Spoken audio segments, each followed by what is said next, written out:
Alexis, sexologue, je réponds aux questions que tout le monde se pose et que personne n'ose poser. J'explique la sexo simplement. Je fais régulièrement des cafés sexo dans lesquels j'ai des questions et ce que je vous propose, c'est de répondre aux questions tout simplement. Une question posée au café sexo la dernière fois, c'est peut-on éveiller un partenaire à la sexualité, à la sensualité? Est-ce que c'est un tempérament acquis? Et est-ce que ça peut se développer? J'en doute parfois. Alors, est-ce qu'on peut éveiller quelqu'un à la sensualité? D'abord, j'ai envie de dire, s'il n'y a pas de demande, il n'y a pas d'action. Donc, il faut en parler correctement. Parler simplement. Et s'il y a une demande, alors on va pouvoir accompagner les personnes. On ne part pas du même point de départ en matière de sensualité, d'accès à son corps. Ce qu'on va faire dans les thérapies brèves, balayer le VACOG, les sens, donc le visuel, l'auditif, le kiné, le sens du toucher, le ressenti, l'auditif et le gustatif. Donc à partir du moment où il y a une demande, à partir du moment où on va connecter nos sens, oui, il est possible de faire évoluer notre rapport à la sensualité. Il y a plein d'exercices et vous pouvez trouver du contenu. Il y a la méditation, il y a également la méditation orgasmique et oui, c'est quelque chose qui est possible de faire. Et je ne doute pas que si vous avez envie de le faire, ça peut être bien de le faire à deux, seul, mais que si vous voulez, vous y arriverez. À quoi sert un sexologue et quels problèmes résout-il? Un sexologue, ça sert à répondre à des questions de résolution du trouble sexuel, qu'il soit individuel ou qu'il soit systémique en couple. Le sexologue, ça n'est pas un titre, c'est une compétence, c'est une profession donc qui n'est pas réglementée, à la différence des médecins qui peuvent être sexologues également.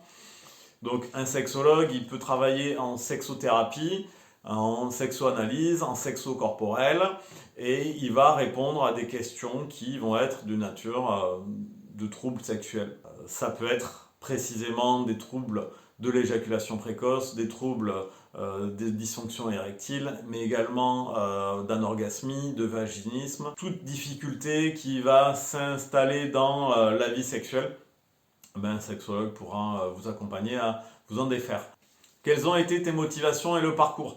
Alors, mon parcours, c'est que je me suis d'abord installé en tant que spécialiste des thérapies brèves en hypnose et en PNL, et très vite, j'ai eu envie de ne pas être limité à quelques sujets que ce soit, et donc de pouvoir adresser les sujets de l'intime. Je me suis formé notamment auprès d'Alain Héril, et après je me suis installé en cabinet en tant que sexothérapeute ou sexologue. Comment lâcher le mental dans un rapport? Eh bien, c'est pas si évident que ça, et c'est surtout possible. Donc avoir l'idée que on peut se foutre la paix et commencer à vivre tel que le propose Fabrice Midal dans son propos avec le best-seller qu'il a écrit, et vous pouvez trouver une vidéo sur YouTube, c'est intéressant. Lâcher les représentations, commencer à revenir dans le corps, à avoir une sexualité sacrée, s'intéresser au tantra, revenir dans ses sensations personnelles, d'abord peut-être toute seule ou tout seul, et puis après avec son ou sa partenaire, ça peut être intéressant.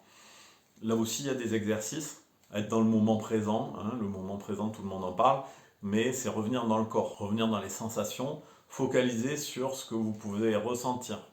Voilà, ça peut être une première étape. Après, il y a plein de façons de se concentrer, et ça sera un travail individuel d'exploration. Comment atteindre l'orgasme? L'orgasme, c'est un sujet où il y a énormément de production de contenu. Vous pouvez trouver beaucoup de vidéos. Rapidement, l'orgasme, vous allez pouvoir l'atteindre en vous donnant l'autorisation, la permission, en connaissant votre corps et en faisant sauter tous les verrous que vous pourriez avoir. Donc ça, c'est un des premiers points. L'orgasme, c'est cette permission, ce lâcher prise que vous allez pouvoir avoir. Comment vous allez l'atteindre? C'est peut-être en vous laissant surprendre et en ne le recherchant pas d'une manière absolue. Il y aura beaucoup plus d'impact, de sensations, de vécu émotionnel, physiologique, d'intensité de cet orgasme et de production des hormones associées qui se produiront si vous êtes surpris par l'orgasme plutôt que si vous le recherchez absolument. Si vous faites une fixation sur cette recherche de l'orgasme, il se peut que vous ne le trouviez pas. Et puis j'ai écrit des articles sur comment trouver l'orgasme.